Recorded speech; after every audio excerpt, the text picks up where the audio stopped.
Ang babae, hindi naman basta-basta bibitaw yan eh. Aminin natin, ibang magtiis ang mga babae kesa sa atin. Iba yung tolerance nila sa pain. Kaya nga sila yung nanganganak eh.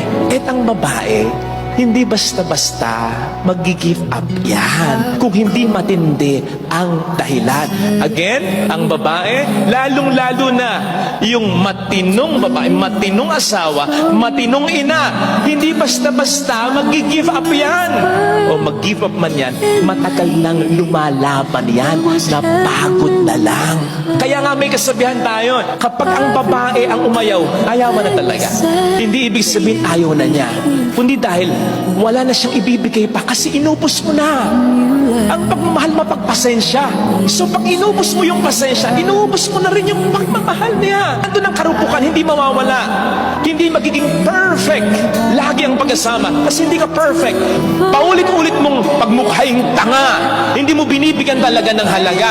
Ikaw na nga ang nagkamali. Ang aamo sa'yo, siya pa.